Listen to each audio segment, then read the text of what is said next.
A few weeks into my freshman year, my best friend and I walked out of my dorm room together. And as we stepped into the hallway, I heard another boy say to my best friend, "What's the matter? Can't get a real girl?" To this day, my best friend says he did not hear the snide remark, but I did. At 18, I, I knew that boy was a bully, but now, as an adult, I, I realized he was more than just mean and cruel. His cruelty came from a place of insecurity. But he for some reason perceived me as a threat.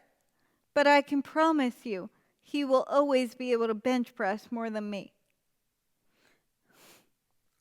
I I only share that story because I suspect that I'm not what you expected to see on stage today. And in a way, that is exactly what we are going to talk about. What happens when someone or something en- en- enter, enters your community and, and challenges your idea of what that space is supposed to look like? What will you do to protect yourself, your identity, and maybe even your family? Allow me to suggest that that boy was only trying to protect his place in his own community that day. A community of, of boys coming of age where you maintain your place in the group by actively trying to prove your superiority. Now, I know that sounds absolutely backwards, but just stick with me for a second. Human beings have an innate need to be a part of a community. Being a member of a community is necessary for our survival.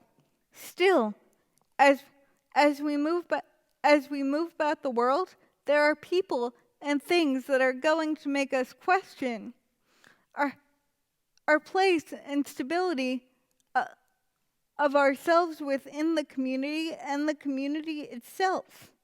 Communities are built around mutual dependence and our individualistic need to be a part of something bigger than ourselves. As as humans, we are social animals, and we long to be connected to someone or something. From from our first breath, we work unceasingly to attach ourselves to another person, hoping that the camaraderie will make us feel stronger and more secure. So then, how does a community become dangerous? Let me pose this to you. What happens if there is an external force that that's, that seeks to infiltrate the way the community operates? Is there enough space for you and me? A fear of uncertainty is the glue that holds the community together. People bonding in a fear of being left behind. This is the beginning of the psychology of violence. It becomes a matter of what will we do to protect our identity and our place in the world. Community can build us up, but just as easily, it can tear us down. I mean, think about the world in which we live today. A world where people are ending 20-year relationships over a virus or opposing views about a presidential election. We live in a world where it seems reasonable, rational to dislike someone based on the fact that they have ideas and views different than our own. We live in a world where if you have different ideas about the meaning of justice and safety, you can be accused of being a traitor and even a terrorist. To maintain our place and our safety, we seek to make any threat, be it real or perceived, disappear. The, the, the quest to make these threats disappear is erasure. The, the, the desire to remove all traces of one's identity. Erasure, in certain circumstances, can even become genocide. When we shut down the conversation, calling the other person crazy or dangerous, it just allows us to retreat further back into our respective corners. And from there, we are building an environment where eventually we may see it necessary to erase the other person to protect ourselves. Author and journalist Philip Corrosive writes, "Genocide is an exercise in community building." Think about that. Genocide is an exercise in community building. I know what you're thinking. Wait, genocide leaves a path of utter destruction and death. Isn't that the antithesis of community? Unfortunately, my friends, it's not. You see, the destruction of one community is simultaneously the building up of another. So what does this have to do with you and me?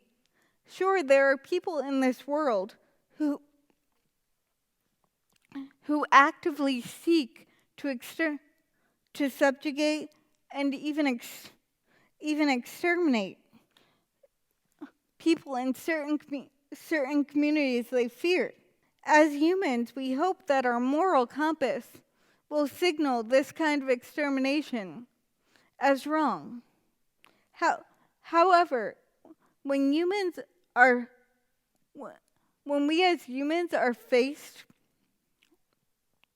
with questions about our own behavior, we have a hard time holding the mirror up to ourselves. People and communities have a tendency to condone behavior through passivity and silence. Now, I know I've probably just thoroughly depressed you, but I promise you that that's not the point of my talk today. The point of my talk is to show you the slippery slope between unconscious othering and genocide. Because if we can catch it before it starts, we have that much better of a chance of stopping the runaway train. The act of violence in itself builds community. Genocide, in its purest form, is the quest for self-preservation. Think about the ways in which you use language to categorize people. Do you cross to the other side of the street when you see a person that you've been taught to view as dangerous? How do you respond when something makes you uncomfortable? Are you willing to acknowledge it and do the hard work to figure out where your discomfort is coming from? Are you willing to do the work to listen when someone tells you that something you said hurts? Or what about, are you confident enough in yourself to stand up for someone like me if you were present in the situation I mentioned at the beginning of my talk, I'm not saying that these changes are easy. Sometimes the, the smallest things are the hardest to do. These, these changes require us to take a hard look at ourselves and sometimes be willing to leave one community to create another. But if we do not promise ourselves and those around us that this work will get done, we will continue to live in fear of one another, and maybe, just maybe, find it feasible to go to extreme lengths to protect ourselves.